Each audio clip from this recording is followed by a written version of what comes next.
কথাগুলো বলে চলে গেল অলিসা। হাসি হাসি মুখ করে ছাদেই দাঁড়িয়ে দিও। এমন ব্রেকআপ তাদের প্রায় হয়। প্রতিবার অ্যালিসাই ব্রেকআপ করে দিওর সে সুযোগ কখনোই হয় না। তবে ওয়ালিদের কথা মাথায় আসতেই বুকটা কেঁপে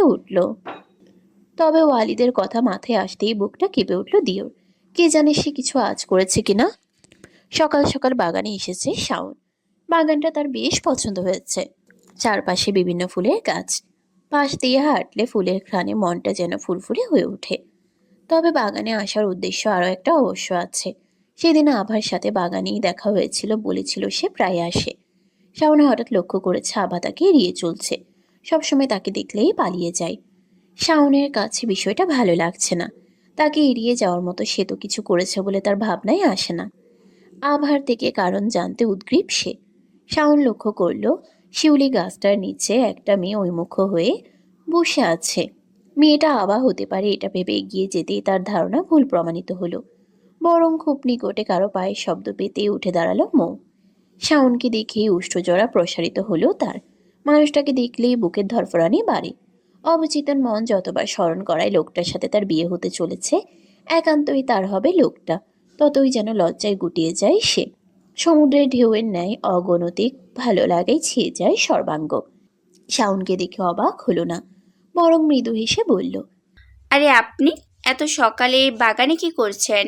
বিনিময়ে শাওনও মৃদু হাসি প্রদান করে বলল। সকাল সকাল ঘুমটা ভেঙে গেল, তাই ভাবলাম বাগানে একটু হাঁটাহাঁটি করি। বাগানে বেশ আগেও এসেছিলাম, ভীষণ পছন্দ হয়েছে আমার। মৌ মাথা নেড়ে বলল। তা বেশ তো, চলুন একসাথে ফুল কুড়াই। দেখুন কত শিউলি ঝরছে। শাওন কিছুটা ছাড়া কণ্ঠে বলল। আসলে অনেকক্ষণ ধরে এখানে আছি তো, আর ভালো লাগছে না। আপনি বরং কন্টিনিউ করেন, আমি আসি। তাহলে এক কাপ চা খাওয়ার দরকার। মৌ মৃদু স্বরে বলল। তাহলে চলুন, আমিও আপনার সাথে যাই। কেউ তো এখনো নিচে নামেনি মনে হয়। আমি আপনাকে বরং চা করে দেব। শাওন আর বাধা দিতে পারল না, অগত্যা মৌয়ের সাথে হাঁটা ধরল। কালকে রাতে ওয়ালিদের ঘরে আর যায়নি দিও। গেলে না জানি কি কি প্রশ্ন করত। সে অনেক ভেবেও ঠিকঠাক কোনো মিথ্যে গল্প সাজাতে পারেনি। অবশেষে অনেক ভাবনা চিন্তার পর সে শাওনের ঘরে গিয়ে শুয়ে পড়েছিল। করিডোরে মুখোমুখি হলো দুজন। ওয়ালিদ টান পায়ে এগিয়ে এসে কাঙ্ক্ষিত প্রশ্নটা ছুড়ে দিল। কালকে রাতে কোথায় ছিলিস তুই? দিও স্বাভাবিক ভঙ্গিতে হেসে বলল। শাওন ভাইয়ের সাথে ছিলাম। কেন? আচমকা শাওন ভাইয়ের সাথে তোর থাকতে ইচ্ছে করলো কেন? কৌতূহলী দৃষ্টিতে তাকিয়ে ওয়ালিদ। আসলে কালকে রাতে তুই এত পরিমাণ নাক ডাকছিস যে আমার ঘুমাতে সমস্যা হচ্ছিল, তাই বাধ্য হয়ে শাওন ভাইয়ের রুমে গিয়েছিলাম। তোর বিশ্বাস না হলে শাওন ভাইকে জিজ্ঞেস কর। ওয়ালিদ তীক্ষ্ণ দৃষ্টিতে দিওকে পরখ করে বলল। বিশ্বাস না করার কথা আসছে কেন হঠাৎ? আর হোয়াট ডিউ মিন বাই নাক ডাকা? আমি নাক ডাকি? কই, এতদিন তো তোর কোনো প্রবলেম হয়নি। দিওর গলা শুকিয়ে আসছে। অনেক কষ্টে নিজেকে ধরে রেখে বলল। নাক ডাকা মানে ঘুমের ঘোরে নাক দিয়ে প্রচণ্ড রকম বিকট শব্দ প্রদান করে অন্যের বিরক্তিকর কারণ হয়, বুঝেছিস? দেখ ভাই, এমনিতে আমার রাতে ঠিকঠাক ঘুম হয়নি, তার উপর তোর এসব কথা ভালো লাগছে না। সর সামনে থেকে। তোর ঘরে আমার ফোন রাখা, মমকে কল করতে হবে। কথাটা শেষ করে চলে গেল দিও। ওয়ালিদ করিডোর দিয়ে হাঁটতে হাঁটতে সালেহার ঘরের সামনে এসে থেমে গেল। ভিতরে শাওন থমথমে মুখে দাঁড়িয়ে। সালেহা বেগমের মুখের অভিব্যক্তি তেমন সুবিধার না। এই রূপের সাথে ওয়ালিদ বেশ পরিচিত। সালেহা খুব চিন্তায় থাকলে এমনই থাকে। ওয়ালিদ ভাবল, আমার শাওনকে একা ডেকে তিনি বিয়ে ভাঙার কথা বলবেন হয়তোবা। তাই হালকা মজা করার জন্য সে দাঁড়িয়ে গেল। কিছুক্ষণ নীরবতার পর সালেহা বলল। আমি এটাই বুঝতে পারছি না, তোর আচমকা হয়েছেটা কি? কালকে গায়ে হলুদ আর আজকে তুই বিয়ে না করার সিদ্ধান্ত নিয়েছিস, মানে এসব কি তুই কোনো খেলা ভেবেছিস? ওয়ালিদ নিজের চোখ ডোলে পুনরায় তাকালো। সে স্বপ্ন দেখছে না তো? কান টেনে দেখলো না ঠিকই আছে। তাহলে সূর্য কোন দিক থেকে উঠেছে এটা দেখতে হবে, নয়তো বাবার গুড বয় হঠাৎ বদলালো কেমনে। শাওন নিচু স্বরে বলল। আম্মু, আমি বুঝতে পারছি ব্যাপারটা, কিন্তু বিশ্বাস করো, বিয়েটা যতই এগিয়ে আসছে ততই আমার নিঃশ্বাস নিতে কষ্ট কষ্ট হচ্ছে। এই বিয়েটা করা আমার পক্ষে সম্ভব না। তুমি প্লিজ আব্বুকে বলো। সালেহা বসা থেকে তড়িৎ গতিতে উঠে দাঁড়ালেন। দেখ শাওন, অনেক হয়েছে। আমি প্রথম থেকে তোকে নিষেধ করিনি, তখন যেহেতু আমার কথা শুনিসনি, তাই এবার আর তোর কথা শোনা আমার পক্ষে সম্ভব না। সব কিছুর একটা মাত্রা থাকে। দেখ, আমার নিজেরও ওই মেয়েটাকে পছন্দ না, তাই বলে ওর সাথে অন্যায় করতে পারি না। তোর বাবাকে আর থামানো উচিত হবে না, সেটা তুই জানিস। ঠিক কী কারণে তুই বিয়েতে রাজি হয়েছিলিস সেটা কি ভুলে গেছিস? কিন্তু আম্মু, কথা শেষ করতে পারল না শাওন, তার আগেই সালেহা কড়া কণ্ঠে বলল। কোনো কিন্তু নয়, এঙ্গেজমেন্ট হয়ে গেছে, বিয়েটা তোকে করতেই হবে। তাই এসব উল্টোপাল্টা চিন্তা মাথা থেকে বের করে দিয়ে বিয়ের জন্য প্রস্তুতি নে। আমি কোনো ঝামেলা চাই না। ওয়ালিদ না দাঁড়িয়ে হাঁটা ধরল। নিচে নেমে রান্নাঘরের দিকে তাকিয়ে দেখলো আভা কিছু করছে। আভাকে জ্বালানোর একটা উপায় ভেবে আদেশের ভঙ্গিতে বলল। এক কাপ চা দাও তো সোনামণি। কথাটা বলে সোফায় বসে পড়েছে ওয়ালিদ। বিরক্তিতে মুখটা কুঁচকে ফেলেছে আভা। মনটা চাইছে ফুটতে থাকা হলুদ লবণ মরিচযুক্ত ডাল ভর্তি কড়াইটা অসভ্য লোকটার মাথায় ঢালতে। পেছন থেকে উচ্ছ্বসিত কণ্ঠে মো বলল। কি চা খাবে আমাকে বলো, আমি করে দিচ্ছি। ওয়ালিদ ভাবশালীন ভঙ্গিতে বলল। আরে না আপু, আপনার এত কষ্ট করার দরকার নেই। আপনাদের বাড়ির কাজের লোক চাটা বেশ ভালোই করে। আর এত ডেডিকেটেড কাজের লোক থাকতে আপনি কেন কষ্ট করবেন থুকু আপু? সে না হয় বুঝলাম, তবে হঠাৎ ভাবি থেকে আপু কেন? অপর পক্ষের উত্তরের আশায় কৌতূহলী চোখে তাকিয়ে মো। ওয়ালিদ হাতে ধরা ফোনে মনোযোগ দিয়ে বলল। কোনো কিছুর কি পৃথিবীতে নিশ্চয়তা আছে বলুন? কালকে যে বেঁচে ছিল আজ হয়তোবা মৃত, আবার যে বেঁচে আছে সে হয়তোবা একটু পর মারা যাবে। বলুন, কোনো কিছুর কি নিশ্চয়তা আছে? কিছুক্ষণ আগে অবধি আপনি ভাবিছিলেন, কিছুক্ষণ পর হয়তোবা আপু হয়ে যাবেন। কোনো নিশ্চয়তাই নেই। তাই আগে বিয়ে হোক, তারপর না হয় ভাবি বলবো। ওয়ালিদের ঘুরানো পেছানো কথাগুলো বুঝতে একটু সময় লাগলো মোয়ের। তারপরেই অজানা আতঙ্কে ভারী হয়ে উঠল তার তনু মন। ওয়ালিদ কি বোঝালো? কোনোভাবে বিয়েটা হবে না এটাই বোঝালো। তবে কি এতগুলো বছর ধরে দেখা মোয়ের স্বপ্ন কি স্বপ্নই থেকে যাবে? এমন সময় হঠাৎ অ্যালিসা এক প্রকার দৌড়ে এসে ওয়ালিদের পাশে বসে পড়ল। চোখে মুখে উচ্ছ্বাসের ঝলক। ওয়ালিদ একবার ভ্রু কুঁচকে তাকালো বোনের দিকে, তারপর আবার ফোনে মন দিল। ভাইয়ের এই নির্লিপ্ততা অ্যালিসার সহ্য হলো না। মুহূর্তের মধ্যে ওয়ালিদের হাত থেকে ফোনটা কৌশলে ছিনিয়ে নিতেই সে গরম চোখে তাকালো বোনের দিকে। আবার চা নিয়ে এসে টেবিলে রাখলো। ওয়ালিদ কাপটা তুলে এক চুমুক দিয়ে গলায় হালকা বিরক্তি মিশিয়ে বলল। এত তেরিং মেরিং না করে সরাসরি বল, কি চাই তোর? অ্যালিসার অপেক্ষা যেন এই কথাটারই ছিল। উচ্ছ্বসিত কণ্ঠে বলল। আসলে ভাইয়া, কাল শাওন ভাইয়ের গায়ে হলুদ। ভাবো তো কত মজা হবে। আমি তো প্রথমবার কোনো বাংলাদেশি বিয়ে দেখতে যাচ্ছি। কত অতিথি আসবে, ড্যাডের পুরনো বন্ধু থেকে শুরু করে সব রিলেটিভস। আর যেহেতু শাওন ভাইয়ের বিয়ে, তাই তো খুব ব্যস্ত, তাই না? তাই বলছিলাম, আমার একটা নতুন ড্রেস আর আরও কিছু কসমেটিক্স দরকার। তুমি প্লিজ আমায় একটু মার্কেটে নিয়ে চলো না ভাইয়া। আমি জানি তুমি না করতে পারবে না। ওয়ালিদ নির্লিপ্ত ভঙ্গিতে মাথা নাড়িয়ে বলল। তুই সম্পূর্ণ ভুল ভাবছিস আলি। আমি কোথাও যাচ্ছি না, আমার হাতে অনেক কাজ। অ্যালিসা মুখ কুঁচকে অনুনয় করল। প্লিজ ভাইয়া প্লিজ, তোমার তো এমনিতেও কোনো কাজ নেই, তাহলে যাবে না কেন? সব সময় তুমি আমার সঙ্গে এমন করো। ওয়ালিদ ঠোঁট বাঁকিয়ে বলল। কারণ তুই আমার শত্রু। ভাইয়া প্লিজ আলি, মাথা খাস না। আব্বু ভাইয়া আম্মু যাকে পারিস নিয়ে যা, আমার পেছনে পড়িস না। অ্যালিসা মুখ ফুলিয়ে নীরবে বসে রইল।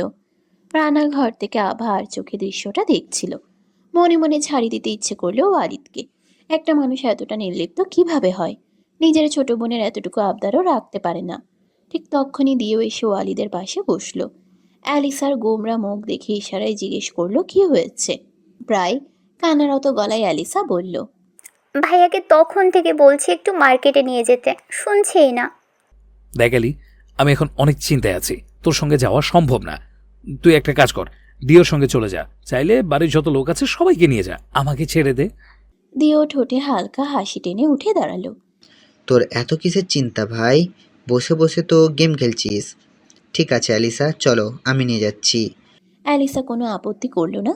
যাওয়ার সময় ওয়ালিদ আবার ডেকে বলল। দেখ আলি, যা দরকার দ্রুত শেষ করে চলে আসবি। বেশি ঘোরাঘুরি করার দরকার নেই, সাবধানে থাকবি। আর দিও, ওর খেয়াল রাখিস। অ্যালিসা মুখ টিপে ভেঙচি কেটে দরজার দিকে হাঁটলো। দিও মৃদু হেসে তাকালো ওদের দিকে।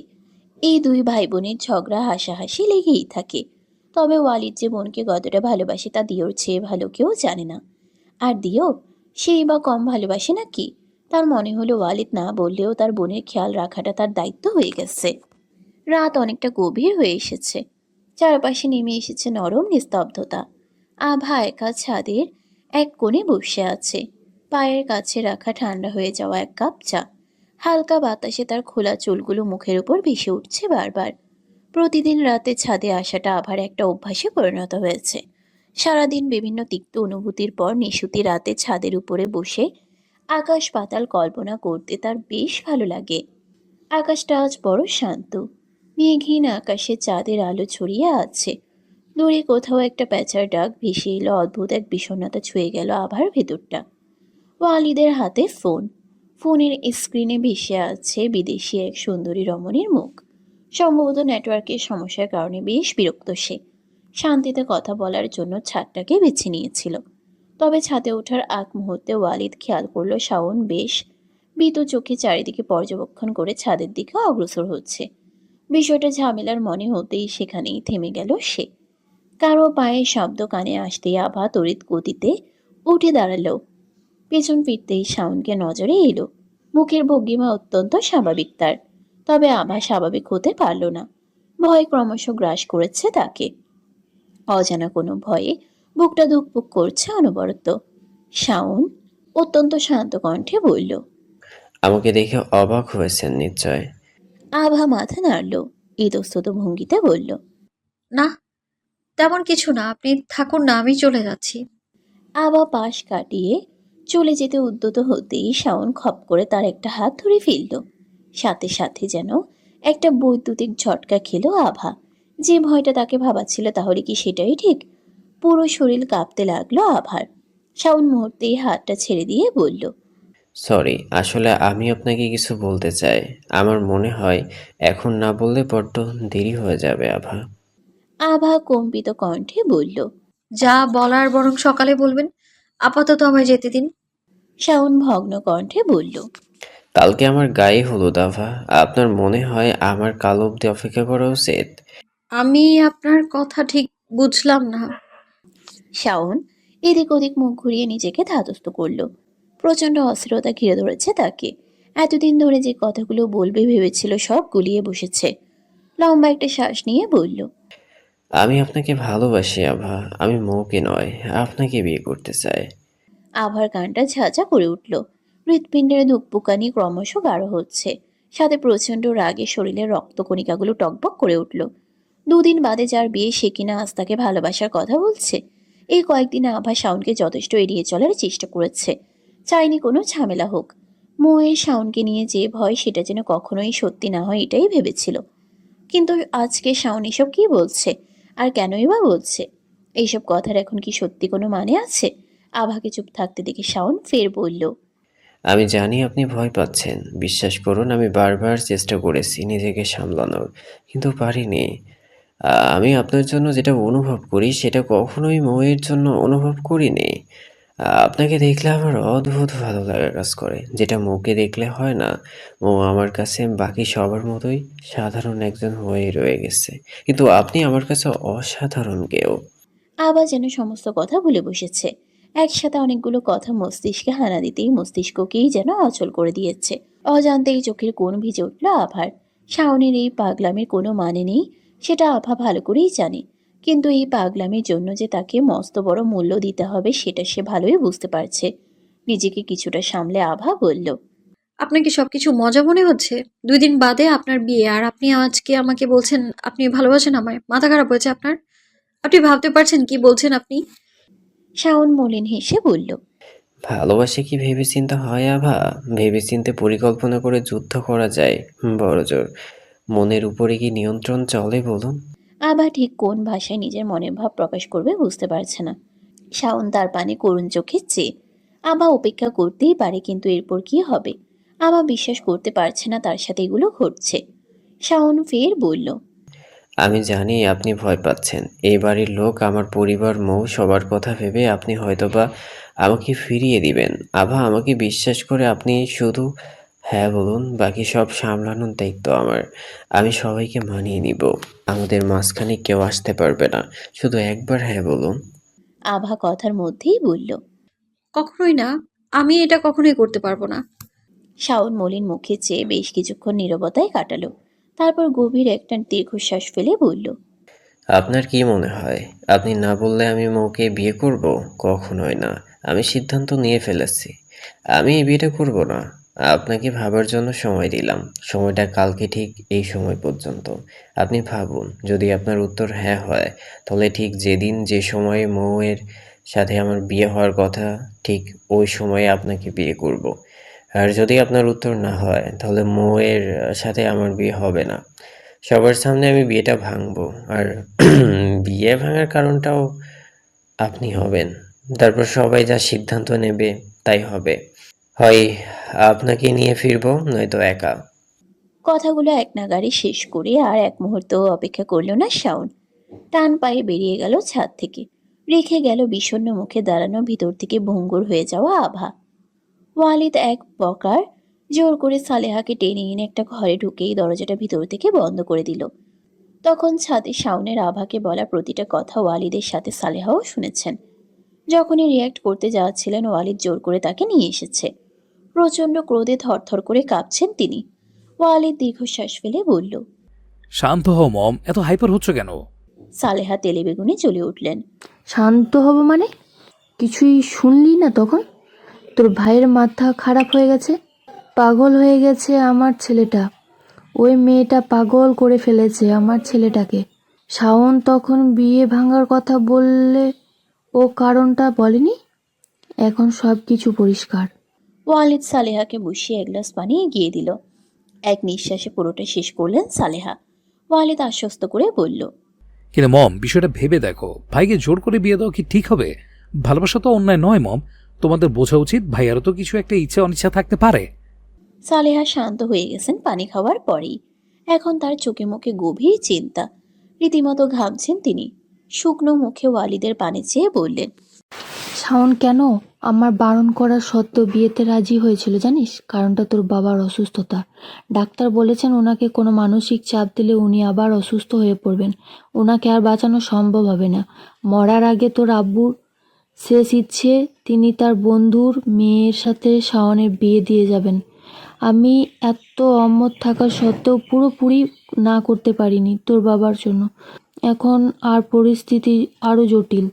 ময়ের পরিবারের অবস্থা কথা তো তুই জানিস। তোর বাবা আর যে কোনো মূল্যে এই বিয়েটা ভাঙতে চাইবে না। যদিও শাওন বিয়েটা ভেঙে দেয়, তোর বাবা একদম ভিতর থেকে শেষ হয়ে যাবে। ওয়ালিদ, আমরা তোর বাবাকে হারিয়ে ফেলতে পারি। কথাগুলো বলতে বলতে ওয়ালিদকে জড়িয়ে হু হু করে কেঁদে উঠল সালেহা। কম্পিত কণ্ঠে পুনরায় বলল। তুই তোর ভাইকে বোঝা শোনা, যে কোনো মূল্যে এই বিয়েটা হতেই হবে। শাওনের মাথা খারাপ হয়ে গেছে, তুই ওকে বোঝা।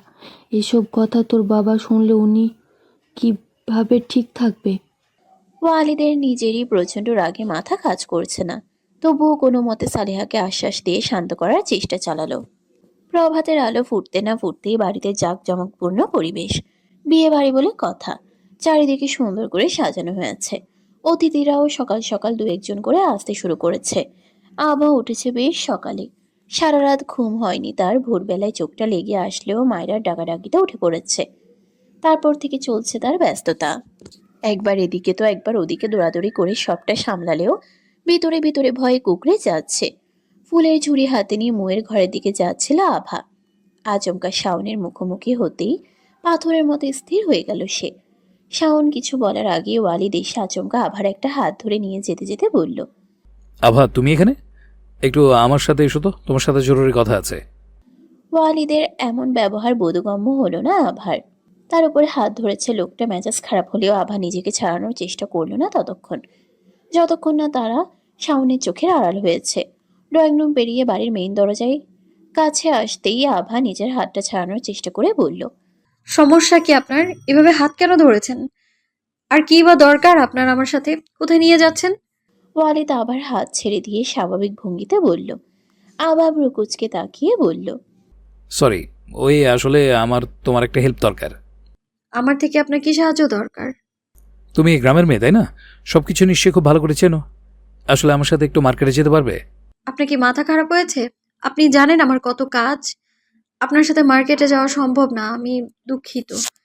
ওয়ালিদ একটু চুপ থেকে বলল, দেখো, আসলে আমি ভাইয়ার ভাবির গায়ে হলুদে আমার তরফ থেকে স্পেশাল একটা উপহার দিতে চাই। কি দেবো সেটা সারা রাত ভেবে অবশেষে ঠিক করেছি। আমি এখানে মার্কেটে ঠিক করে কিচ্ছু চিনি না, তাই তোমাকে নিয়ে যেতে চাইছি। দেখুন, আমি বুঝতে পারছি, কিন্তু আপনিও একটু বুঝুন। আমাকে চাচি আম্মা পারমিশন দেবেন না। ওয়ালিদ হেসে বলল, আমি তোমার চাচি আমার থেকে পারমিশন নিয়েছি, ওটা নিয়ে ভেবো না। এখন প্লিজ দ্রুত চলো, যাবো আর আসবো। যত সময় নষ্ট করবে ততই সমস্যা।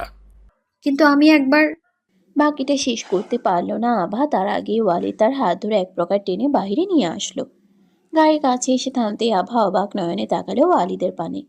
ওয়ালিদের অবশ্য তাতে কোনো ভাবান্তর দেখা গেল না। সোজা গিয়ে ড্রাইভিং সিটে বসে পড়েছে। পাশের সিটে দরজা খুলে আভাকে উঠতে ইশারা করলো। আভা ভাবতে লাগলো তার কি আদতে যাওয়া উচিত। তবে ভাবনার ভিতরেই ওয়ালিদ আচমকা আবার হাত টেনে ধরে গাড়িতে বসিয়ে দিল। আভা চমকে উঠে ওয়ালিদের দিকে গরম চোখে তাকিয়ে চেঁচিয়ে উঠল, এটা কোন ধরনের অসভ্যতামি? আপনি কিন্তু বাড়াবাড়ি করছেন। করছি, সিট বেল্ট বেঁধে নাও। আভাকে চুপচাপ বসে থাকতে দেখে ওয়ালিদ তার দিকে ঝুঁকে সিট বেল্ট বেঁধে দিল।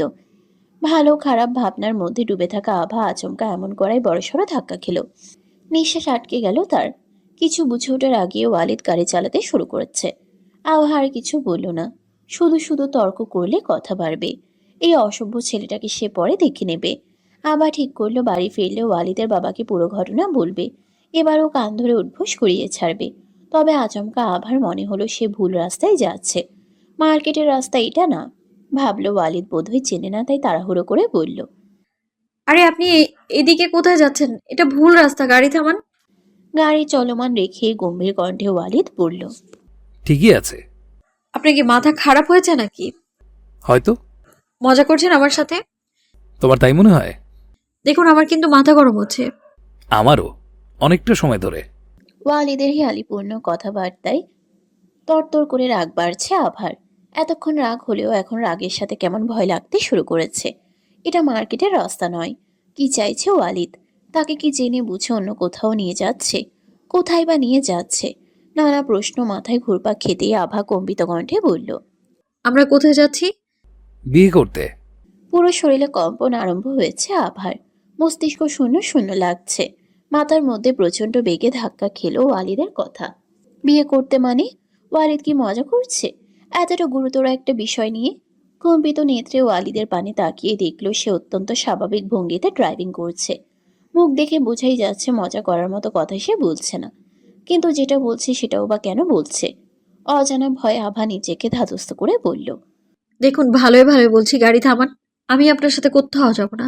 আপনি যদি এখনই গাড়ি না থামান, আমি কিন্তু চিৎকার করব। তোমার মনে হয় কেউ তোমার চিৎকার শুনতে পাবে? গম্ভীর কণ্ঠে কথাটা বলল ওয়ালিদ। আভা পাত্তা দিল না সেসব। ব্যতিব্যস্ত হয়ে বারবার গাড়ির দরজা খোলার চেষ্টা করতে লাগলো। ওয়ালিদকে তার একদমই স্বাভাবিক লাগছে না। তার সাথে আসা আভার একদম উচিত হয়নি। নিজের বোকামিতে আভা নিজেই বিরক্ত। কিন্তু আপাতত নিজেকে দোষারোপ না করে নামতে হবে তাকে।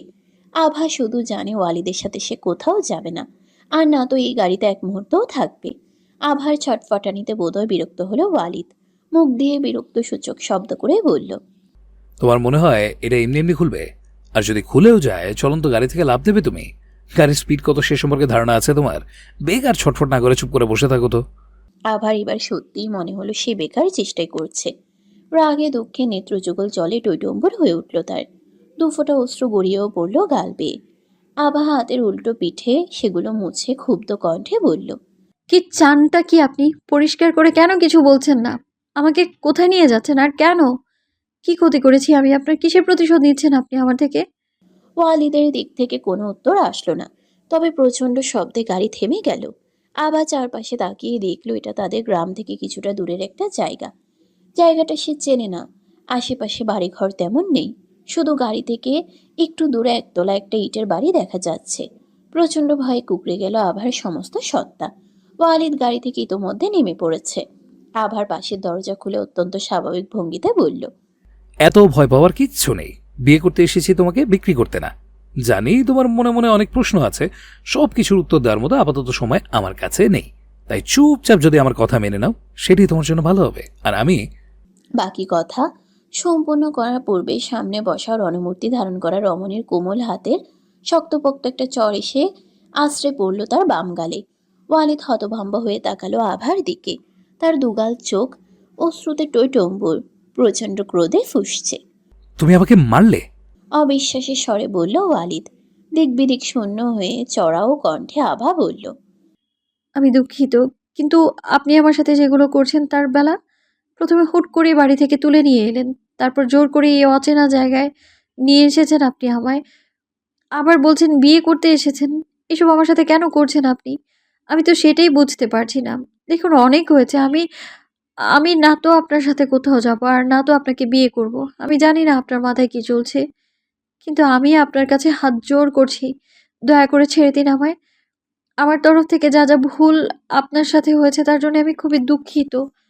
দরকার পড়লে আপনি যা শাস্তি দেবেন আমি মাথা পেতে নেব। শুধু আমাকে বাড়ি নিয়ে চলুন প্লিজ।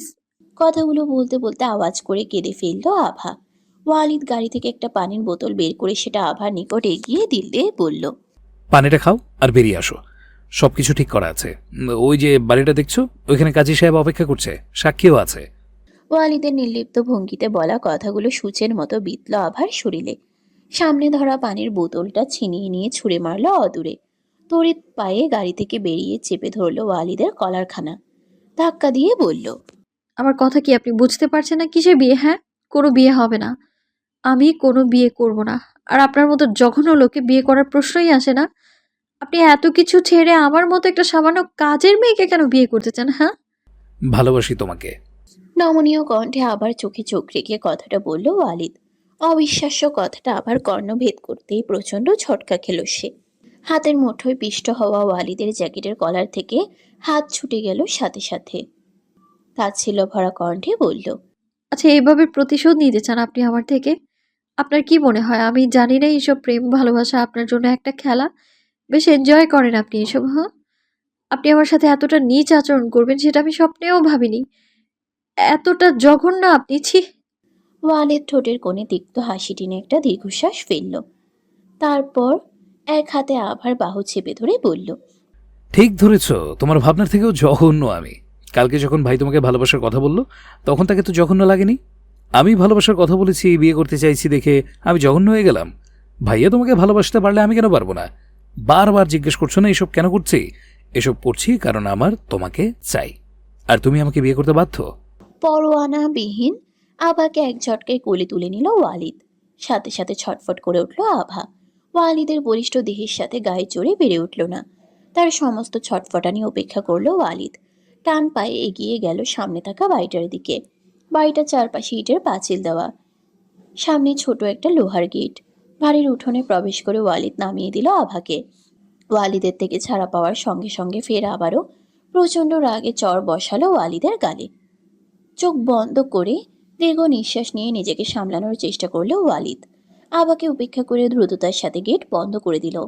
আবার হাত শক্ত করে চেপে ধরে বলল, তোমার কি মনে হয় তোমার এই মশা মারার মতো থাবড়া থাবড়িতে আমি বেহুশ হয়ে পড়ে যাব? তোমার মতো চুনোপুটিকে অনায়াসে তুলে অছর মারার ক্ষমতা আমার আছে। এসব বিড়ালের মতো খামচা খামচিতে কিচ্ছু হবে না। আবা পরিপ্রেক্ষিতে কিছু বলার আগে অবাক হলো বাড়ির ভেতর থেকে দিওকে বের হতে দেখে। দিওর সাথে একজন মধ্যবয়সী মহিলা আর একটা ছেলেও আছে। দিও এগিয়ে এসে ওয়ালিদের কাঁধে হাত রাখলো। কেমন নিভু কণ্ঠে বলল, তুই শিওর তো? ওয়ালিদ শুধু মাথা নাড়ালো। আবা চরম বিস্ময়ে ডুবছে ক্রমশ। তার মানে ওয়ালিদ সবকিছু আগে থেকেই ঠিক করে রেখেছে।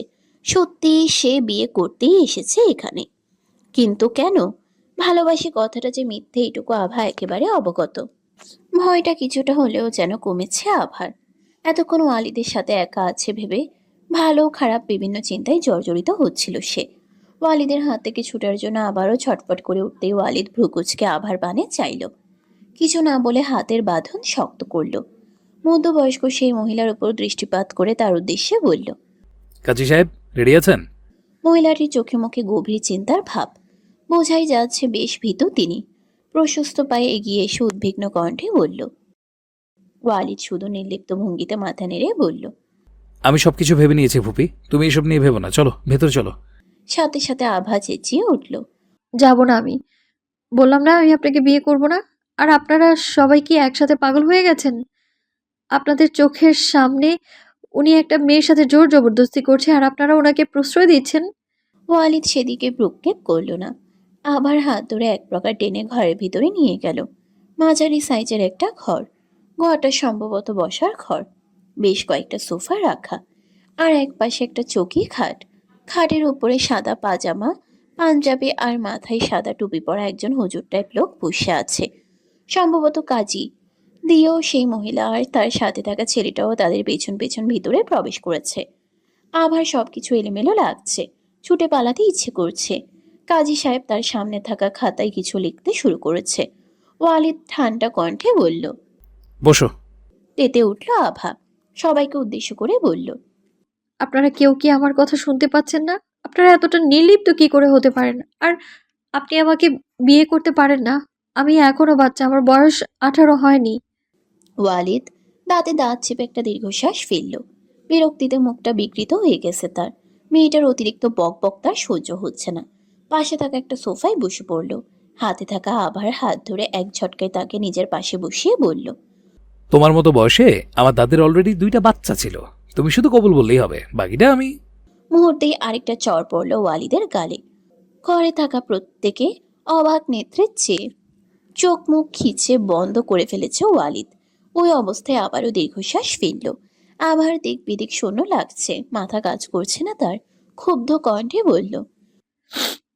নিকুচি করেছে আপনার দাদির আর আপনার অশুভ জঘন্য বেয়াদব লোক। বিয়ে করব না আমি আপনাকে। আমাকে কবুল বলতে হবে তো? বলবো না আমি কবুল। আমিও দেখি কিভাবে বিয়ে করেন আপনি। আমি আঙ্কেলকে সবকিছু বলবো, আপনাদের প্রত্যেকের কথা বলবো। আমি দরকার পড়লে মরে যাবো আমি, তাও আপনার মনের ইচ্ছে পূরণ হতে দেব না। ওয়ালিদের মুখের ভাবের পরিবর্তন হয়েছে, সহ্যের সীমা ছাড়িয়েছে তার। দিও ভয়ার্ত নয়নে ওয়ালিদকে দেখছে। সে খুব ভালো বুঝতে পারছে ওয়ালিদ প্রচন্ড রেগে আছে। আবার চোখে মুখের ভয়ের চিহ্ন সরে গেছে শুধুমাত্র ক্রোধ।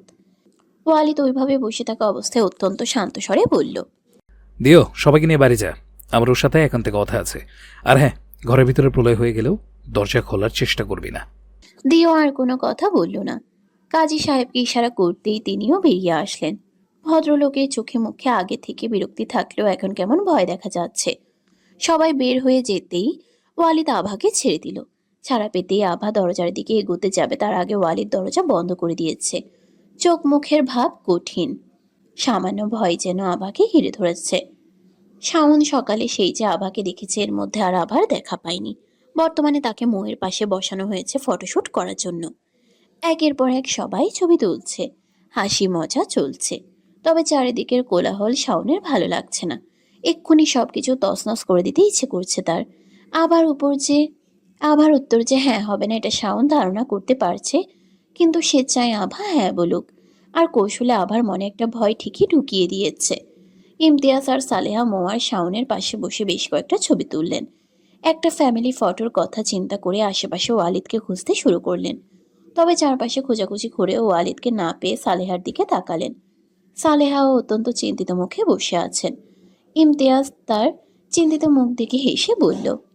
আর মুখ গোমড়া করে থাকো না সালেহা। তোমার ছোট বাদরটা কই বলো তো? সকালে একবার দেখা হয়েছিল, তোমার মতোই মুখ নিয়ে ভরছিল। তারপর থেকে আর খুঁজেই পাচ্ছি না। ভাবলাম একটা ফ্যামিলি ফটো তুলবো, কিন্তু সে গেল কোথায় বলো তো? আর একটা বাদরকেও তো দেখছি না। নিশ্চয়ই দুটো একসাথে আছে। সালেহা স্বামীর কথায় মৃদু হাসলেন। আমার ছেলেকে বাদর বলতে না করেছিলাম না তোমাকে? এত বড় ছেলের সাথে এমন ব্যবহার মানাই না। ওরা দুই ভাই দুজনকে কতটা ভালোবাসে সেটা তুমি ভালো করেই জানো। শাওনের গায়ে হলুদ ছেড়ে কোথায় বা যাবে? আশেপাশে একটু খুঁজে দেখো, এখানে কোথাও আছে। ইমতিয়াজ উঠে চলে গেলেন ওয়ালিদকে খুঁজতে। শাওন বসা থেকে উঠে কিছুটা দূরে গিয়ে দাঁড়ালো। সালেহা কৌশলে উঠে গিয়ে শাওনের পাশে দাঁড়ালেন। কাঁধে হাত রাখতেই শাওন চমকিত হয়ে পেছন ফিরে চাইল। মাকে দেখে চমৎকার হাসলো। তারপর বলল। কিছু বলবে আম্মু? সালেহা একটু ইতস্তত করে বললেন। আমাকে একটা কথা সত্যি করে বলো তো শাওন, তুই ওই মেয়েটার জন্য বিয়েটা ভাঙতে চাইছিস তাই না? শাওন কথার উত্তরে বলল। কোন মেয়েটা? বিরক্তিতে ভ্রু কুচকালেন সালেহা, তারপর বললেন, তুই কি জানিস তুই যার জন্য বিয়েটা ভাঙতে চাচ্ছিস সেই মেয়ের সাথে অন্য কারোর সম্পর্ক আছে? আমি ওই মেয়েটাকে নিজের চোখে ওই যে অরণ্য আছে না, ওর সাথে বিকৃত অবস্থায় দেখেছি। দুজন তো একই বাড়িতে থাকে, জানি না একে অপরের সাথে কি ধরনের সম্পর্ক। মায়ের কথায় শাওনের চোয়াল শক্ত হলো। আভা সম্পর্কে এসব কথা সহ্য হচ্ছে না তার, তাও মাকে আশ্বাস দিয়ে বলল, তুমি ভুল ভাবছো আম্মু। আভা ওই ধরনের মেয়ে না, বরং অরণ্য ছেলেটাই সুবিধার না। সালেহা আহ্লাদের স্বরে বললেন, কে ভালো কে খারাপ আমি জানতে চাই না, কিন্তু তুই খুব বড় ভুল করতে চলেছিস শাওন। তুই তোর বাবার কথা ভেবেই তো বিয়েতে রাজি হয়েছিস, আমাকে মানিয়ে এখানে নিয়ে আসলি। এখন কি হলো? তুই যদি এমন কিছু করিস তার প্রতিক্রিয়া কি হতে পারে তুই ভালো করেই জানিস। তুই আমার মাথা ছুঁয়ে কথা দে, তুই এমন কিছু করবি না। শাওন হেসে বলল, আম্মু, তুমি এসব কি ছেলে মানুষই করতেছো বলো তো? তাছাড়া আমি আভাকে বিয়ে করছি, এটা তোমাকে কে বললো? ও তো এখন অবধি আমাকে মেনে নেয়নি। সালেহা শাওনের একটা হাত নিজের মাথায় রেখে বললেন, ঠিক আছে, আমি তোকে একটা সুযোগ দেব, কিন্তু তুই আমার মাথা ছুঁয়ে কথা দে ওই আভা মেয়েটা না করে দেয়। তুই কোনো তর্ক ছাড়া মৌকে বিয়েটা করবি, কথা দে শাওন। শাওন মায়ের পাগলামিও উপেক্ষা করতে পারছে না, আবার কথা দেওয়ার সাহসও তার হচ্ছে না। তবে খুব ভালো করেই জানে সালেহা যদি জেদ ধরে কোনোভাবে তাকে থামানো সম্ভব না। অগত্যা সাই দিয়ে মাথা নাড়ালো, মুখে কিছু বলল না, কথা ঘোরানোর জন্য বলল, আম্মু, ওয়ালিদ কোথায় বলো তো? কখন থেকে ওকে দেখছি না, কোথায় গেছে ও? সালেহা এদিক ওদিক তাকিয়ে বলল, তা তো জানি না, তোর বাবা ওকেই খুঁজতে গেছে। আমি বরং ওকে একটা ফোন করে দেখি ও কোথায় আছে। কথাটা বলে শাওন টান পায়ে বেরিয়ে গেল সেখান থেকে। অরণ্য এতক্ষণ যাবৎ মা ছেলের সমস্ত কথা ভুলবশত শুনে ফেলেছে। তখন আভার সাথে ওয়ালিদকেও দেখেছে সে। কিছু একটা ঠিক মনে হলো না তার কাছে। আভাকে খুঁজতে শুরু করলো চারপাশে। ওয়ালিদ দরজা খুলে দিতে এক প্রকার হুড়মুড় করে ভিতরে ঢুকে পড়ল দিও। ওয়ালিদের ফুপু আর তার ছেলে রনাকও ঢুকলো পিছন পিছন। আভা সোফায় বসে আছে, চোখে মুখের ভাব বিধ্বস্ত। একটু আগেও যে মেয়েটা ছটফট করছিল এখন কেমন বরফের ন্যায় জমে গেছে। দিও চিন্তিত ভঙ্গিতে ওয়ালিদের দিকে তাকালো। ওয়ালিদের মুখভঙ্গিও স্বাভাবিক। দিও খেয়াল করলো ওয়ালিদের ডান গালটা কেমন লাল হয়ে আছে। আভাকে তখন চড় মারতে দেখেছিল সে, তবে তার যতদূর মনে আছে সেটা বাম গালে ছিল। তবে কি আবারও মেরেছে আভা? ভাবতেই দিওর হাসি পেল। তবে এই অবস্থায় হাসা উচিত নয় বলেই চেপে গেল। নিজেকে সামলে নিয়ে কিছুটা নিচু স্বরে বলল, ওয়ালিদও তোকে আবার মেরেছে তাই না? এমন সময় এমন প্রশ্ন আশা করেনি ওয়ালিদ। তবে এটা তো দিও এর থেকে এমন কিছুই আশা করা যায়। দীর্ঘশ্বাস ফেলে সম্মতিসূচক মাথা নাড়ল সে। দিও পুনরায় জিজ্ঞেস করল, তুই ওর সাথে কি করেছিস? মেয়েটা কেমন শান্ত হয়ে গেছে, দরজা বন্ধ করে কি বলেছিস ওকে? মেরেছিস নাকি? ওয়ালিদ এসবের উত্তর দিল না। এগিয়ে গিয়ে আভার পাশে বসল। কাজীকে বিয়ে পড়ানো শুরু করতে বলল। আর চোখে একবার আভার দিকে তাকাতেই দেখলো মাথা নিচু করে বসে আছে সে। মেয়েটার ফর্সা মুখটা লাল বর্ণ ধারণ করেছে, চোখ থেকে নিঃশব্দে ঝরছে অশ্রু, যেটা অনবরত তার চিবুক বেয়ে টপটপ করে পড়ছে। সবকিছু দেখেও না দেখার ভান করে অন্যদিকে মুখ ঘুরিয়ে বসে থাকলো ওয়ালিদ। এরই মধ্যে কাজী সাহেব মেয়ের বাবার নাম জিজ্ঞেস করলেন। ওয়ালিদ অনেক কষ্টেও মনে করতে পারল না, মূলত সে শুনেইনি কখনো। তবে এমন ভাব ধরে মনে করার চেষ্টা করতে লাগলো যেন আভা নিজে বলে দেয়। তবে আভা তেমন কিছুই করল না, চুপচাপ গুম হয়ে একই ভঙ্গিতে বসে রইল। দিও চোখ দিয়ে কাজীকে ইশারা করতেই তিনি নিজেই বললেন। বেশ কিছুক্ষণ নীরবতার পর মৃদু স্বরে আভা বলল, হাবিব আহমেদ। বড়সড় একটা শ্বাস নিল দিও। ভেবেছিল আভা হয়তো বা কথাই বলবে না, আরও একটা ঝামেলা করবে। কিন্তু আচমকা মেয়েটা এমন চুপচাপ হয়ে গেছে কেন, সেটাই সে কিছুতেই বুঝতে পারছে না। ওয়ালিদকে তখন বেশ অস্থির লাগলেও এখন একদমই শান্ত লাগছে। এরই মধ্যে বিয়েটা হয়েও গেল। দিয়া অবাকে শেষ সীমানায় আভা কোনো জোড়াজুড়ি বা দ্বিধা ছাড়াই কবুল বলে দিয়েছে। বিয়ে শেষ করে কাজী যেন এক প্রকার পালালেন। ওয়ালিদ বসা থেকে উঠল চলে যাওয়ার জন্য। আবাকে একইভাবে বসে থাকতে দেখে যেতে গিয়েও থেমে গেল সে। আবার সামনে দাঁড়িয়ে একটা হাত বাড়িয়ে বলল, এখনো বসে আছো যে? বিয়ে তো সে কখন শেষ।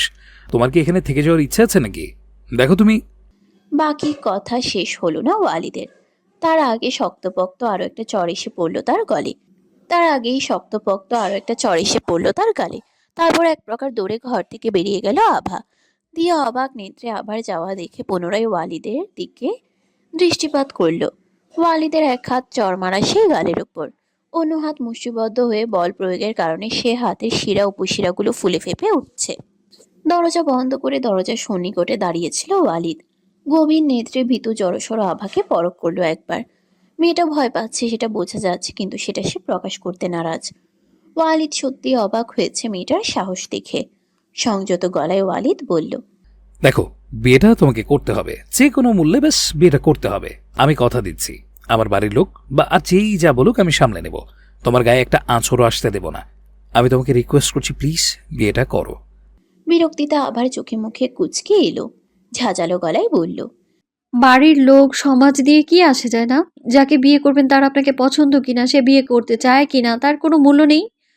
আপনি জানেন আপনার ভাই আমাকে ভালোবাসে, তাও ভাইয়ের কথা চিন্তা না করে তার ভালোবাসার মানুষকে বিয়ে করতে চলে এলেন আপনি।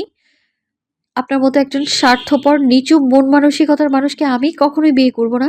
ম্লান মুখে নিঃশ্বাস ছাড়লো ওয়ালিদ। তারপর এগিয়ে গেল আভার দিকে। আভা স্থির থাকতে পারল না, পিছিয়ে গেল খানিকটা। ওয়ালিদ খুব বেশি সুযোগ দিল না, খপ করে ধরলো আবার একটা হাত।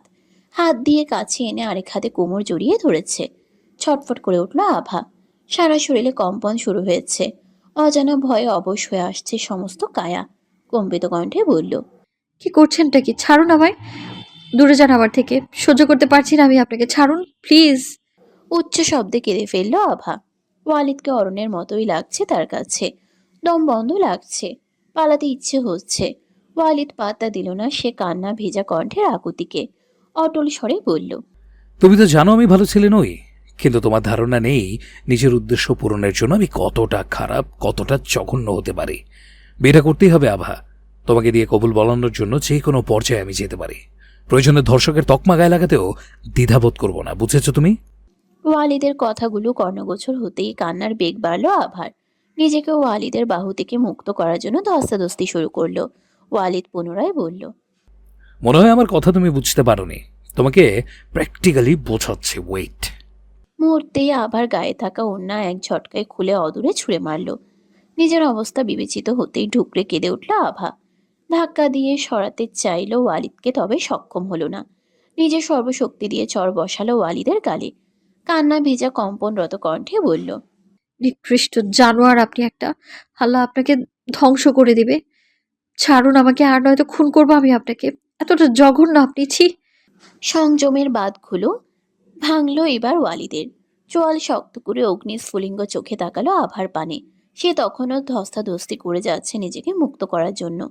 চোখ মুখের অবস্থা বেহাল। অনবরত অশ্রু গড়িয়ে পড়ছে তার চিবুক বেয়ে। তবুও আত্মসমর্পণে মেয়েটার এত অনীহা।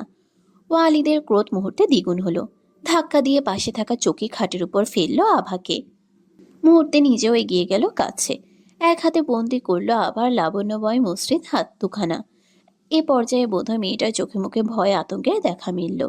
দৃষ্টিতে শঙ্কার ছাপ, ঠোঁটে কাঁপুনির পরশ, সামগ্রিক ভাব, আতঙ্কে বিবর্ণ মুখ। এটার অপেক্ষায় ওয়ালিদ ছিল। মেয়েটা ভয় পাক, ভয় কুকড়ে যাক, মেনে নিক তার শর্ত। ভীতগ্রস্ত রমণীকে আরো একটু আতঙ্কিত করতে মুখ গুজে দিল কাঁধের নরম মসৃণ সূচিকর্ষময় ভাঁজে। উষ্ণ স্পর্শে দম বন্ধ হয়ে আসলো আভার। ছটফটিয়ে কান্নারত কণ্ঠে বলল, আপনি কি মানুষ? প্লিজ ছেড়ে দিন আমায়। কি ক্ষতি করেছি আমি আপনার? হাত জোর করছি, ছেড়ে দিন না। প্রয়োজনে আপনার পায়ে ধরে মাফ চাইবো, তাও আমার এত বড় ক্ষতি করবেন না। ওয়ালিদ কিঞ্চিত থেমে বলল, রাজি হয়ে যাও, কথা দিচ্ছি বিয়ের পরেও তোমাকে ছুঁয়ে দেখব না, নয়তো। ওয়ালিদের কথা শেষ হওয়ার আগেই তড়িৎ গতিতে সম্মতিসূচক মাথা নাড়ল আভা। কম্পিত কণ্ঠে বলল, আমি রাজি। কবুল বলবে তো? আবারও বাধ্য মেয়ের মতো মাথা নাড়ল আভা। কথা দিচ্ছ কিন্তু? হুম হুম। আভাকে ছেড়ে উঠে পড়ল ওয়ালিদ। ছাড়া পেয়ে তড়িৎ গতিতে উঠে বসেছে আভা। বুকে আড়াআড়িভাবে দুহাত দিয়ে নিজেকে আড়াল করার প্রয়াস। ডুকরে কেঁদে চলেছে তখনও। অপরাধবোধ কাজ করলো ওয়ালিদের। পরক্ষণেই মনে পড়ল চরের পর চর দিয়ে গেছে এই মেয়ে। এটুকু শাস্তি তার প্রাপ্য। এত কিছু না ভেবে অদূরে পড়ে থাকা অন্যটা তুলে এনে জড়িয়ে দিল আভাকে। নিরেট কণ্ঠে বলল, এসব কান্নাকাটি বন্ধ করো, আর স্বাভাবিক করো নিজেকে, নয়তো ওরা ভাবে আমি তোমাকে মেরেছি, যেখানে ঘটনা উল্টো। রাস্তা দিয়ে হাঁটতে হাঁটতে কথাগুলো ভাবতেই পায়ের ভারসাম্য হারিয়ে মাটিতেই বসে পড়ল আভা। দিয়েও আভাকে তখন ওইভাবে দৌড়ে বের হতে দেখে তার পেছনেই এসেছিল। কিছুটা দূর আসতে পেয়ে গেল আভাকে। বাড়িটা থেকে খানিকটা দূরে হাঁটু মুড়ে বসে আছে, মাথা নিচু করে। দেখেই মনে হচ্ছে কাঁদছে। দিয়েও কাছে যাবে কিনা বুঝতে পারছে না। ওয়ালিদ কাঁধে হাত রাখতেই চমকে তাকালো। ওয়ালিদ একটু অবাক হয়ে বলল, এমন করছিস যেন কোনো পরনারী তোকে ছুঁয়ে দিয়েছে। তোর পার্সোনাল সমস্যা আছে নাকি বলতো? মেয়েদের ছুঁতে চাস না? আচ্ছা, ওসব না হয় না বললি।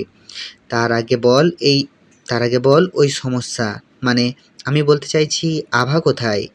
দিও চোখ দিয়ে ইশারা করতেই ওয়ালিদ দৃষ্টি অনুসরণ করে সেদিকে তাকালো। আভাকে দেখে মুখটা চুপসে গেল ওয়ালিদের। দিও ভ্রু কুঁচকায় ওয়ালিদের দিকে, তারপর চিন্তিত স্বরে বলল, মেয়েটার সাথে তুই কি ঠিক করলি? আমি বুঝতে পারছি তুই চাস না শাওন ভাই বিয়েটা ভাঙুক, কিন্তু তুই যে আভাকে বিয়ে করে নিলি, এখন শাওন ভাইয়ের সাথে তোর সম্পর্কটা যে খারাপ হবে তখন। ওয়ালিদ ভাবলে সেন হেসে বলল, আরে এইসব নিয়ে অত ভাবছিস কেন? ভাইয়া আমাকে অনেক ভালোবাসে। একটা 2 দিনের মেয়ের জন্য আমাদের সম্পর্ক খারাপ হবে কেন? তবে সত্যি বলতে আমার কষ্ট হচ্ছে ভাইয়ের জন্য। ভাইয়াকে আজ অবধি কোনো মেয়ের সাথে সম্পর্কে জড়ানো তো দূর, ঠিকভাবে কথা বলতে দেখেছিস তুই? ভাই হলো যাকে বলে একদম জেন্টলম্যান। প্রথমবার ভাইকে কোনো মেয়ের জন্য এত ব্যাকুল হতে দেখেছি। তুই জানিস দিও, যদি মাঝখানে ড্যাড না থাকতো তাহলে কোনো মূল্যেই আমি ওকে ভাইয়ের থেকে দূরে যেতে দিতাম না। ও পাতালে গিয়ে লুকালেও আমি খুঁজে এনে ভাইয়ার হাতে তুলে দিতাম। দিও লাথি মারল ওয়ালিদের পায়ে, বলল, এখন এসব ভেবে লাভ আছে? মেয়েটাকে বিয়ে করে ফেলেছিস তুই, বাড়ি গেলে কি হবে সেটা ভেবেছিস? তুই কিন্তু আজকে অনেক বড় একটা ভুল করলি ওয়ালিদ। তাছাড়া তোদের দুই ভাই আর পরিবারের চক্করে মেয়েটা কেন সহ্য করবে বলতো? তুই কি ওর সাথে অন্যায় করলি না? কিঞ্চিত চিন্তা বোধ হয় ওয়ালিদের হলো, তবে পাত্তা দিল না। আভার দিকে এগোতে এগোতে বলল, ওর বিষয়ে পরে ভাবো, আপাতত এখনকার সমস্যাটা সামলে নি। চল, ফিরতে হবে আমাদের।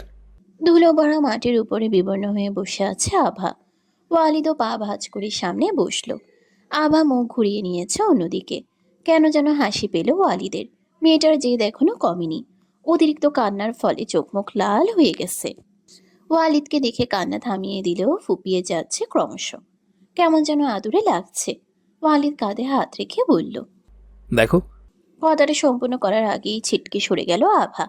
তড়িৎ বেগে বসা থেকে উঠে পড়ল। ওয়ালিদকে সহ্য করতে পারছে না সে। তার সাথে হওয়া প্রতিটা কথা চোখে ভাসতেই তছনছ করতে ইচ্ছে করছে সবকিছু। কম্পিত কণ্ঠে বলল, খবরদার যদি আমাকে ছোঁয়ার চেষ্টা করেন, ফল খুব খারাপ হবে। হাত ছাড়া দিয়ে উঠে দাঁড়ালো ওয়ালিদ। হেসে বলল, খুন করবে? নির্লজ্জের মধ্যে হাসছেন আবার? একটু তো লজ্জা করুন। আপনার মতো জঘন্য লোক আমি জীবনেও দেখিনি। কতটা নীচ আর স্বার্থপর আপনি। আপনাদের মতো মানুষের বেঁচে থাকা উচিত না? ঠিক আছে ঠিক আছে, এক্ষুনি খুন করছো না যখন, তখন বেঁচে থাকবো। বাকি অভিশাপ পরে দিও। এখন নিশ্চয়ই তুমি অনেক ক্লান্ত হয়ে গেছো। চলো, আমাদের বাড়ি ফিরতে হবে। ওখানে অনেক কিছু অপেক্ষা করে আছে আমাদের জন্য। আচ্ছা আবা, তুমি কি সবাইকে বলবে কি? আমি তোমাকে জোর করে বিয়ে করেছি? আচ্ছা, তুমি কি এমন বলতে পারো না যে আমরা দুজন দুজনকে ভালোবেসে বিয়ে করার সিদ্ধান্ত নিয়েছিলাম? আমার একটু তাড়া ছিল, তাই তাড়াতাড়ি করে ফেলেছি। কখনোই না। জানতাম আমি। এখন চুপচাপ গাড়িতে উঠে পড়ো। এইটুকু তো তুমি করতেই পারো। আমার না এতটা এনার্জি নেই যে তোমার সাথে জোরাজোরি করে কোলে তুলে তোমাকে গাড়িতে তুলবো। আভা আর কিছু বলল না, চুপচাপ গাড়ি দিকে হাঁটা ধরল। ওয়ালিদ আর দিয়েও গেল গাড়ি দিকে। বেলা বেশ করিয়েছে। ওয়ালিদরা বাড়িতে পৌঁছাতেই বেশ কোলাহলপূর্ণ পরিবেশ দেখল। বিয়ে বাড়ি বলে কথা, চারিদিকে অতিথিদের কোলাহল। আবা গাড়ি থেকে নেমে হাঁটা ধরল। অরণ্য আভাকে দেখেই ছুটে এলো এক প্রকার। আচমকা সামনে অরণ্যকে দেখে ভরকে গেল আভা। অরণ্য গরম চোখে আভাকে পরখ করে বলল, কোথায় গিয়েছিস তুই? কখন থেকে তোকে সবাই খুঁজতেছে। আভা হুট করে কি বলবে ভেবে পেল না। আভাকে চুপ থাকতে দেখে মাথা গরম হচ্ছে অরণ্যের। তার উপর ওয়ালিদের গাড়ি থেকেও নামতে দেখেছে। ওয়ালিদ ততক্ষণে আবার পাশে এসে দাঁড়িয়েছে। স্বাভাবিকভাবে বলল, আমার সাথে গিয়েছিল কেন, কোনো প্রবলেম? অরণ্য সামান্য হেসে বলল, দেখো ওয়ালিদ, এটা তোমার বিদেশ না। এখানে হুটহাট একটা ছেলে একটা মেয়ের সাথে চাইলে ঘুরে বেড়াতে পারে না। আবার তুই এতটা অবাধ্য কবে থেকে হতে শুরু করেছিস বলতো? কাউকে কিছু না জানিয়ে বাড়ি থেকে বেরিয়ে গেলি, কাকে জিজ্ঞেস করে গিয়েছিস? শেষের কথাটা কিছুটা ধমকের স্বরে বলল অরণ্য। আভা মনে মনে ভয়ে কুঁকড়ে যাচ্ছে, কে জানে সবাই সবটা জানলে কি হবে। অরণ্য যদি সামান্য ওয়ালিদের সাথে বাহিরে গিয়েছে দেখে এমন করতে পারে, তবে আভার সাথে ওয়ালিদের বিয়ে হয়েছে শুনলে না জানি কি করে বসবে। আভাকে চুপচাপ থাকতে দেখে ধৈর্য হারাচ্ছে অরণ্য। ওয়ালিদ বলল, কোথায় গিয়েছিল সেই কৈফিয়ত তোমাকে দিতে হয় নাকি? আবার দাও নাকি? বাদো, চলো ভিতরে যাই। অরণ্য অটল কণ্ঠে বলল। তুমি একাই যাও, আমার সাথে আমার কথা আছে। ওয়ালিদ যেতে গিয়েও থেমে গেল, বলল। আচ্ছা, যা বলার তাড়াতাড়ি শেষ করো। আর সংযত থাকতে পারল না অরণ্য, এবার খানিকটা রাগান্বিত স্বরে বলল। আমি তো বললাম আমার আবার সাথে একান্তে কথা আছে, তুমি বারবার মাঝখানে কেন আসছো বলো তো? যাও না ভাই, নিজের কাজে। ওয়ালিদ ভ্রুকুচকে একবার আভাকে দেখল, জড়সড় মুখে মাথা নিচু করে দাঁড়িয়ে আছে। দেখে মনে হলো অরণ্যকে সে ভয় পাচ্ছে। ওয়ালিদের সামনে তো এতটা ভয় পায়নি। কারণটা বোঝার চেষ্টা করলো ওয়ালিদ। একটা বিষয় মাথায় আসতেই মুহূর্তে কিছুটা চিন্তিত হলো। তার মানে আভার সাথে কি এর কোনো সম্পর্ক থাকতে পারে? এটা তো অস্বাভাবিক কিছু না। পর মুহূর্তেই মনে হলো যাই থাকুক, সেটা এখন আর ভাবার কোনো মানে হয় না। আচমকা আবার একটা হাত মুঠো করে ধরল। অবাক চোখে তাকালো আভা। অর্ণের শরীরে যেন মুহূর্তে কেউ একগুচ্ছ সূচ ফুটিয়ে দিল। ওয়ালিদের হাতে আবার হাত দেখতেই গায়ে জ্বালা ধরছে তার। নিজেকে আর সামলাতে পারল না, চেপে ধরল ওয়ালিদের কলার। রাগান্বিত কণ্ঠে বলল। কোন সাহসে ওর হাত ধরেছিস? তোর সাহস হয় কি করে আমার সামনে ওর হাত ধরা? বাড়ির অতিথি দেখে সম্মান দিয়ে চলার চেষ্টা করি বলে কি ভেবেছিস যা ইচ্ছে তাই করবি আর আমি ছেড়ে দেব? কি হয় ও তোর হাত ধরার সাহস কি করে হলো? অরণ্য হাত ছাড়ানোর চেষ্টা করতে যাবে, তখনই এক হাতে আবার হাত ধরা অবস্থায় অন্য হাতেও অরণ্যকে সরিয়ে দিল ওয়ালিদ। মুহূর্তে জায়গাটায় লোক জড়ো হতে শুরু করেছে। বিয়ে বাড়ির এত লোক সবাই হতভম্ব হয়ে তাকিয়ে। ওয়ালিদ আবার ধরা হাতটা কিছুটা দৃশ্যমান করে বলল। বউ হয় আমার, হাত ধরার অধিকার তোর থেকে নিতে হবে? ওর হাত ধরবো, কোলে তুলবো, কি করে নিবি তুই? ইতিমধ্যে ইমতিয়াজ সহ বাড়ির বাকি সবাই সেখানে উপস্থিত হয়েছে। ওয়ালিদের কথাটা তাদের কানে পৌঁছাতেই প্রত্যেকে অবিশ্বাস্য নেত্রে তাকিয়ে। সালেহা এগিয়ে এলেন ছেলের পাশে, কিছুটা অবিশ্বাস নিয়ে বললেন। এসব কি হয়েছে ওয়ালিদ? মজা করছিস তুই? এটা কি কোনো মজা করার সময়? সকাল থেকে আমরা সবাই মিলে খুঁজে চলেছি তোকে। কোথায় ছিলিস? তোর ভাই এতবার কল দিচ্ছি, রিসিভ করছিস না কেন? আর এই মেয়েটা তোর সাথে কি করছে? অরণ্য আচমকা কেমন অস্তব্ধ হয়ে গেছে। বাকি সবাই কিছুটা অবাক, কিছুটা অবিশ্বাস নিয়ে কৌতূহলী চোখে তাকিয়ে। শাওনও তাদের কাতারে, তারও কিছুই বোধগম্য হয়নি। ওয়ালিদ কিছুক্ষণ চুপ থেকে বলল। বিয়ে করতে গিয়েছিলাম মম, ওকে বিয়ে করেছি। মুহূর্তে কিছুটা থমকে গেলেন সালেহা। বাকি সবাইও হতবাক। তিনি অবিশ্বাস নিয়ে পুনরায় কম্পিত কণ্ঠে বললেন। কিসব বাজে কথা বলছিস তুই? বিয়ে মানে? ওয়ালিদ বরাবরই বেপরোয়া, সেটা সালেহা খুব ভালো করেই জানেন। ছেলের করা ছোটখাটো অপরাধ তিনি নিজেই স্বামীর থেকে লুকিয়ে রাখেন। তাই ওয়ালিদ কখন সত্যি বলে কখন মিথ্যে সেটাও তিনি ভালো করে জানেন। এই মুহূর্তে ওয়ালিদকে দেখে মনে হচ্ছে না সে মিথ্যে বলছে। তবুও তিনি কিছুতেই বিশ্বাস করে উঠতে পারছেন না। দিও এগিয়ে এসে বলল। এটা সত্যি আন্টি, ওয়ালিদ আভার বিয়ে করেছে। আমি নিজে ওদের সাথে ছিলাম, বিয়ের পেপারও আছে। শাওন ধীর পায়ে এগিয়ে এসে ওয়ালিদের সামনে দাঁড়ালো। ওয়ালিদ মাথা নিচু করে ফেলেছে। শাওনের দিকে তাকাতেই তার চোখে চোখ রাখার সাহস হচ্ছে না তার। শাওন ওয়ালিদকে একবার দেখে পুনরায় আভার দিকে তাকালো। আঁখি ভর্তি অশ্রু নিয়ে নিচু মস্তকে দাঁড়িয়ে আভা। শাওন দিওর হাত থেকে বিয়ের পেপারটা নিয়ে একবার চোখ বুলালো। মস্তিষ্ক ফাঁকা হতে শুরু করেছে তার। নিজের চোখে দেখা জিনিসও ভ্রম মনে হচ্ছে। বেশ কয়েকবার কাগজটাই পরপর চোখ বুলালো। তারপর অত্যন্ত স্বাভাবিক ভঙ্গিতে ওয়ালিদের দিকে তাকিয়ে ঠান্ডা কণ্ঠে বলল। হঠাৎ করে বিয়ে করার সিদ্ধান্ত কেন? আমি কিছু জিজ্ঞাসা করছি ওয়ালিদ? ব্যাস, ওয়ালিদের সমস্ত কথা যেন হারিয়ে বসেছে সে। শাওন সাধারণত ওয়ালিদের নাম ধরে ডাকে না, ভাই বলে ডাকে। ওয়ালিদ বেশ সময় নিয়ে বলল। ওকে ভালোবাসি তাই বিয়ে করেছি। সবাই এমন ভাব করছো যেন আমি কোনো অন্যায় করেছি। আমি বাকি কথা বলার আগেই প্রচণ্ড শক্ত হাতের একটা চড় পড়ল ওয়ালিদের গালে। ইমতিয়াজ রণমূর্তি রূপে দাঁড়িয়ে রাগের চোটে ফুঁসছেন তিনি। পুনরায় মারতে উদ্যত হলেই শাওন থামিয়ে দিল তাকে। ইমতিয়াজকে কিছুটা দূরে সরিয়ে বলল। আব্বু, আমরা বরং বাড়ির ভিতরে গিয়ে কথা বলি, এখানে অনেক অতিথিরা আছে। তুমি তো ভাইয়াকে চিনো, বলো ও কখন কি করে ও নিজেই জানে না। ইমতিয়াজ নিজেকে কিছুটা সামলে শাওনের কথায় সম্মতিসূচক মাথা নাড়ল। মৌ আবার পাশে এসে তার হাত ধরে এক প্রকার টেনে বাড়ির ভিতরে নিয়ে চলে গেল। বাড়ির সবাইও বাড়ির ভিতরে যেতে শুরু করেছে। ওয়ালিদ দাঁড়িয়ে, দিও কাঁধে হাত রাখতেই চমকে উঠল সে। তারপর দিওর দিকে তাকিয়ে মৃদু হেসে বাড়ির ভিতরের দিকে চলে গেল। বসার ঘর জুড়ে থমথমে পরিবেশ, সবার মুখে এই নীরবতা বিরাজমান। মূলত চিন্তায় ডুবে আছে সবাই। অমেলাকে জড়িয়ে ধরে ফুপিয়ে কেঁদে চলেছে আভা। মূলত এতক্ষণ ধরে ওয়ালিদের করা সমস্ত কাজ আর তার সাথে হওয়া সমস্ত কথা বলতে বলতে ক্লান্ত সে। কথাগুলো বলতে গিয়েও কান্না আটকাতে পারেনি। ওয়ালিদ একপাশে চুপচাপ দাঁড়িয়ে আছে। আভাকে তার বিরক্ত লাগছে। মেয়েটা চাইলে সবকিছু একটু সহজ করতে পারত, কিন্তু না, সে তো তাকে ভিলেন বানাতে ব্যস্ত। আর কান্নাটা একদমই সহ্য হচ্ছে না। একটা মানুষ এত কিভাবে কাঁদতে পারে? সবকিছু শুধুই বাড়াবাড়ি মনে হচ্ছে। ইমতিয়াজ রক্ত চক্ষু নিয়ে ছেলের দিকে তাকিয়ে। ওয়ালিদ বেশ নির্লিপ্ত মুখে দাঁড়িয়ে। আচমকা মৌ বলল, আর কাঁদিস না তো আভা, ভালো লাগছে না। মানলাম ওয়ালিদ তোকে জোর করেছিল, তাই তোকে বিয়ে করে ফেলতে হবে। তুই বা কেন ঢ্যাং ঢ্যাং করে ওর গাড়িতে উঠে ওর সাথে চলে গেলি? বাড়ির কাউকে না ডেকে একা একা ওয়ালিদের সাথে কেন গেলি? কান্নার চোটে কথা বের হচ্ছে না আভার। ওয়ালিদকে চুপচাপ দাঁড়িয়ে থাকতে দেখেও মেজাজ খারাপ হচ্ছে। এই লোকটাই তো তখন বলছিল বিয়ে করলে বাড়ির লোক সমাজ সবকিছু সে একাই সামলে নেবে। আর এখন কেমন চোরের মতো চুপচাপ দাঁড়িয়ে আছে, মুখেই খালি বড় বড় বলে আওড়াতে পারে। ইমতিয়াজ গম্ভীর স্বরে বললেন, এসব তুই কি করেছিস? 9 লাখ কোথাকার একটা মেয়েকে জোর করে ভয় দেখিয়ে বিয়ে করেছিস। এরপর কি হবে ভেবেছিস তুই? আমি বুঝতে পারছি না। তোর যদি এতই বিয়ে করার শখ হয়েছিল আমাকে বলতিস, ভাইয়ের আগে তোর বিয়ে দিতাম। তা না করে এত বড় একটা কাণ্ড করে আমার মান সম্মান ধুলোয় মিশানোর খুব দরকার ছিল। কি হলো, কথা বলছিস না কেন? ওয়ালিদ মুখ তুলে তাকালো, নিচু স্বরে বলল, আমি ভেবেছিলাম তোমরা যদি জানো আমি আভাকে বিয়ে করতে চাই, তোমরা কেউ আমাদের সম্পর্ক মানবে না। যতই হোক আভাই বাড়ির কেউ নয় তো, ড্রাইভারের মেয়ে, একজন আশ্রিতা, তাই। ধমকে উঠলেন ইমতিয়াজ। তাই বলে তুই ওর সাথে যা খুশি তাই করবি? আর তোর ওকে ভালো লাগে তাতে কি হয়েছে? ও কি তোকে পছন্দ করে? জিজ্ঞেস করেছিস ওকে ও তোর সাথে থাকতে চাই কিনা? মেরে মুখ ভেঙে দেবো আমি, তোর ইডিয়েট কোথাকার। সালেহা স্বামীকে থামানোর চেষ্টা করে বললেন।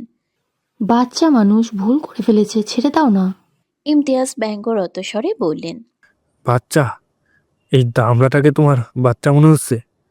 ওর নিজের বাচ্চা হওয়ার সময় হয়ে গেছে, আর তুমি ওকে বাচ্চা বাচ্চা বলে মাথায় তুলছো? সন্তান স্নেহে এতটাও অন্ধ হয়ে হওয়া ঠিক না সালেহা। তোমার জন্য আজ ওর এই অধপতন। সালেহা কড়া গলায় বললেন, ঠিক আছে, ওয়ালিদ ডিভোর্স দিয়ে দেবে ওকে। ওই মেয়েটা যখন আমার ছেলের সাথে থাকতে চায় না, তখন ডিভোর্স দিলেই তো বিষয়টা মিটে যায়, তাই না? তাই না ওয়ালিদ? তুই ডিভোর্স দিয়ে দিবি তো? ওয়ালিদ মৃদু মাথা নেড়ে বলল। না মম, আমি ডিভোর্স দিতে পারবো না। ধমকে উঠলেন সালেহা। ওয়ালিদ, এবার কিন্তু বাড়াবাড়ি করছিস। চুপচাপ আমার কথা শুনবি, নয়তো ফল ভালো হবে না।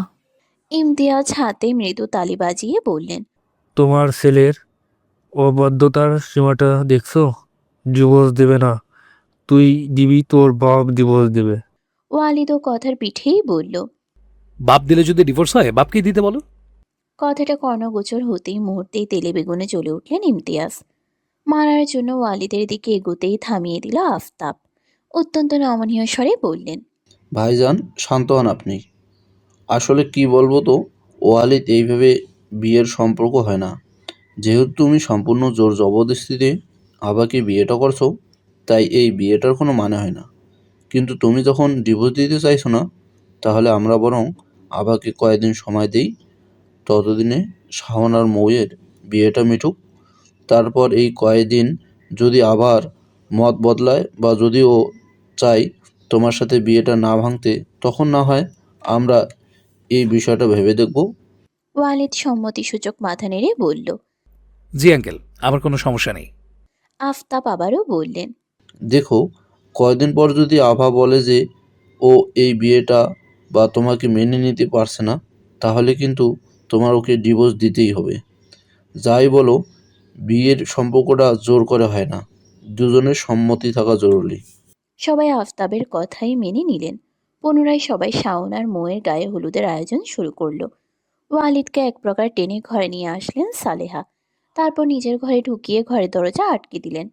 ওয়ালিদ একটা দীর্ঘশ্বাস ফেলে খাটে বসলো। তারপর নির্লিপ্ত ভঙ্গিতে বলল, উফ মম, কি করছো বলো তো? সকাল থেকে কিচ্ছু খাইনি আমি। খিদের চোটে পেটের নাড়িভুড়ি হজম হতে চললো। কিছু খাওয়া দরকার আমার।